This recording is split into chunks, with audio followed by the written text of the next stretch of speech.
बिस्मिल्लाहिर्रहमानिर्रहीम। अस्सलाम वालेकुम। आप मेरा यूट्यूब चैनल देख रहे हैं और उम्मीद है आप बिल्कुल ठीक ठाक होंगे। अगर आप मेरी वीडियो इंडिया में देख रहे हैं, अगर आप मेरी वीडियो पाकिस्तान में देख रहे हैं, अगर आप मेरी वीडियो नेपाल में देख रहे हैं, तो पुर्तगाल जाना चाहते हो? क्या आप चाहते हो कि आप मैं पुर्तगाल जाऊं और पुर्तगाल में जाके मैं TRC ले लूं, मैं PRC ले लूं, मैं जनाब परमानेंटली सेटल हो जाऊं, मैं पैसे कमाना शुरू कर दूं, मैं इसके अलावा फ्रीलांसिंग वीज़ा ले लूं? तो भाई ये वाली वीडियो तुम्हारे लिए है। लेकिन पुर्तगाल का वीज़ा इतना हलवा भी नहीं है, इतना आसान भी नहीं है। और पुर्तगाल का वीज़ा जो है वो दुनिया का टफेस्ट तरीन वीज़ा है जिसको समझा जाता है। पहले ये बहुत आसान था, लोग ले लेते थे, आराम सुकून से जाते थे, वर्क वीज़ा के ऊपर काम करते थे और वहाँ पे TRC और PRC ले लेते थे। लेकिन अब जैसे जैसे लोगों का रुझान पुर्तगाल की तरफ बढ़ा है, तो पुर्तगाल जो है उन चंद ममालिक में शामिल हो गया है जिसका वीज़ा मिलना इतना आसान नहीं है। लेकिन जॉब सीकर वीज़ा मिल जाता है कभी कभार, ट्राई करने में हर्ज कोई नहीं है। मैं लिंक भी डिस्क्रिप्शन में डाल दूंगा जहाँ पे आप जाके फॉर्म फिल कर सकते हैं आप, और उस फॉर्म के साथ जो रेलेवेंट डॉक्यूमेंट्स हैं आपके वो आप लगाएं, तो हो सकता है आपका जैकपॉट लग जाए। लेकिन जॉब सीकर वीज़ा है, पुर्तगाल के अपने लोग जो हैं वो आगे पीछे हो जाते हैं कहीं पे, कोई स्पेन चला जाता है, कोई UK चला जाता है, कोई फ्रांस चला जाता है। तो पुर्तगाल के लोगों जाने के बाद तो पुर्तगाल की जो गवर्नमेंट है उसके पास एक ऑप्शन रहती है, यार बंदे जो है वो अमेरिका तो फाड़ के ले आओ, अमेरिका तो बंदे जनाब चंगे पैसा थे, या बंदे जनाब पाकिस्तान तो फाड़ के ले आओ, पाकिस्तान के अलावा इंडिया तो फाड़ के ले आओ। तो यही हमारे मुल्क रह जाते हैं जिनसे ये पुर्तगाल के फिर लोगों को स्किल्ड लेके आते हैं। लेकिन अगर आप स्किल्ड हैं और नहीं हैं, इन दोनों को वीज़ा मिल सकता है, लेकिन इतना आसान भी नहीं है। मैं बार बार कह रहा हूँ, इतना आसान भी नहीं है, लेकिन नामुमकिन भी नहीं है। जॉब सीकर वीज़ा मिल सकता है आपको पुर्तगाल का 2023 में, लेकिन उसके लिए डॉक्यूमेंट क्या क्या चाहिए पहले हम बात कर लें कि क्या क्या डॉक्यूमेंट रिक्वायर्ड है जनाब। पुर्तगाल बेसिकली एक बड़ा अच्छा खूबसूरत मुल्क है, यूरोप का मुल्क है, शेंजन कंट्री है, और बड़ी ही एक ज़बरदस्त किस्म की वाइब्स आती हैं आप पुर्तगाल में जब एंटर होते हैं। तो अगर आप पुर्तगाल जाना चाहते हैं और पुर्तगाल में जाके काम करना चाहते हैं, तो ये डॉक्यूमेंट अपने पास रेडी कर लें और फिर अप्लाई करें जॉब सीकर वीज़ा के लिए, जिसका लिंक मैं डिस्क्रिप्शन में डाल दूंगा। और आप वहाँ पे जाके अपने डॉक्यूमेंट को सबमिट करें और जो है भूल के सो जाएं, क्या पता आपका वीज़ा लग जाए। लेकिन नामुमकिन नहीं है, मैं बार बार कह रहा हूँ, नामुमकिन नहीं है। तो आपको कौन कौन से डॉक्यूमेंट चाहिए भाईजान? सबसे पहले तो आपके पास वैलिड पासपोर्ट होना चाहिए। आपके पास वैलिड पासपोर्ट है तो वाह वाह क्या बात है। वैलिड पासपोर्ट से मुराद ये है कि कम से कम उसकी वैलिडिटी 6 महीने होनी चाहिए। लेकिन मैं कहता हूँ कि अगर तुम जो है वो जॉब सीकर वीज़ा के लिए अप्लाई कर रहे हो पुर्तगाल के लिए, तो भाई कम से कम कोशिश करो कि उसको रिन्यूअल करा लो। 3 साल का तो वीज़ा होना चाहिए तुम्हारे पास, वैलिड पासपोर्ट। बैंक स्टेटमेंट कुछ बना लो, अगर नहीं बनी हुई तो बनाना शुरू कर दो। 6 महीने लगेंगे, साल लगेगा, जब तक अप्लाई करोगे तो हो सकता है कि तुम्हारा एक वैलिड किस्म की, हेल्दी किस्म की बैंक स्टेटमेंट बन जाए।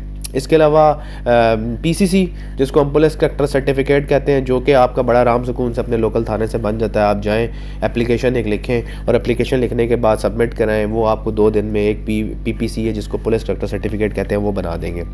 आप होटल रिजर्वेशन करा लें अपने पास, क्योंकि ज़ाहिर सी बात है आप जो हैं वो जा रहे हैं एज अ टूरिस्ट जाने के बाद वहाँ पे आप जाके अपने डॉक्यूमेंट सबमिट करेंगे।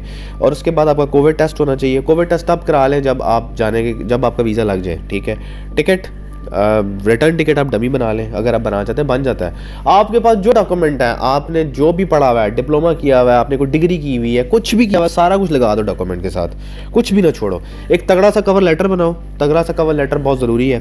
तगड़ा सा कवर लेटर ये होगा कि आप उसमें सारा कुछ डाल दो कि भाई मैं यहाँ काम करता हूँ। और वो तमाम लोग, यहाँ पर मैं बहुत ये चीज़ ज़रूर बता दूँ कि जिन लोगों का मल्टीनेशनल का एक्सपीरियंस है उनका चांसेस ज़्यादा हैं। पाकिस्तान में, इंडिया में बहुत सारी मल्टीनेशनल फर्म्स हैं जो कि बैंकिंग सेक्टर में भी काम कर रही हैं, फार्मास्यूटिकल में भी काम कर रही हैं, IT में काम कर रही हैं। तो भाई अगर आपका एक्सपीरियंस फार्मास्यूटिकल के अलावा इन तमाम सेक्टर्स में है या इनमें है, या आप किसी मल्टीनेशनल में काम करते हैं, तो उसका एक्सपीरियंस लगाओ।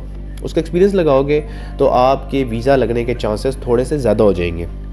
इसका लाइक डिटेल CV बनाओ अपनी तगड़ी सी, जिस भी सेक्टर में काम कर, या जिस भी सेक्टर में किया हुआ है, जिस भी जो आपकी एक्सपर्टीज़ है उसमें एक डिटेल CV बना लो अपनी।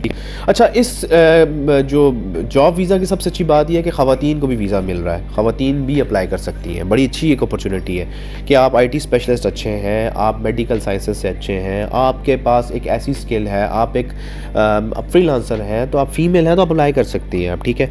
इसके अलावा आप कोई अच्छी से डिप्लोमा होल्डर है, अपने किसी ऐसे सब्जेक्ट में डिप्लोमा किया हुआ है जिसकी ज़रूरत पड़ सकती है, आप एग्रीकल्चर से रेलिवेंट है तो आप अप्लाई कर सकते हैं। अब हम बात करते हैं फ़ी कितनी देनी है भाई। फ़ी जो है वो एम्बेसी की है तकरीबन कोई 90 से 100 यूरो के करीब, ठीक है। तो अगर आप थर्ड पार्टी से करें थोड़ी फ़ीस ज़्यादा हो जाएगी, लेकिन आप डायरेक्ट अप्लाई करें, आप डायरेक्ट फ़ी पे करें, ठीक है। तो आप डायरेक्ट फ़ी पे करेंगे तो आपकी बचत हो जाएगी। अब समझ लें कि आपने अपनी ज़िंदगी में 90 यूरो का रिस्क ले लिया है, तो 90 यूरो का रिस्क कोई बहुत बड़ा नहीं है, ठीक है। आप ये समझें कि आपने 90 यूरो दे दिए, लग गया वीज़ा तो गुड है, ना लगा तो कोई मसला नहीं है, रिजेक्ट ही हो जाएगा ना ज़्यादा से ज़्यादा, रिजेक्शन से तो कोई फ़र्क नहीं पड़ता, तो रिजेक्ट ही हो जाएगा ज़्यादा से ज़्यादा। तो आपने अपनी ज़िंदगी में 90 यूरो का रिस्क ले लेना है, तो जो कि एम्बेसी फ़ीस है। अच्छा, सम टाइम होता ही है कि कुछ हेल्दी किस्म के साउंड किस्म का एक्सपीरियंस होता है, आपका वीज़ा लग भी जाता है, और लग जाए तो समझ लें कि आपको 90 यूरो में आपका वीज़ा लग गया, ठीक है। ज़बान इंग्लिश आनी चाहिए, बहुत अच्छी बात है, लेकिन अगर पुर्तगीज़ आती है तो वो बहुत ही अच्छी बात है। और अगर आप पुर्तगीज़ में, बहुत सारे लोगों ने डिप्लोमा किया होता है कुछ 6 महीने का, बहुत सारी आपकी यूनिवर्सिटीज़ हैं जो पब्लिक प्राइवेट हैं जो पुर्तगीज़ का डिप्लोमा कराती हैं। अगर आपने वहाँ से डिप्लोमा किया हुआ है 6 महीने का, तो भाई वो डिप्लोमा अगर साथ लगाओगे तो वीज़ा की रेशो बढ़, देखें कुछ डॉक्यूमेंट ऐसे होते हैं जो आपकी वीज़ा की लगने के चांसेस को बढ़ा देते हैं।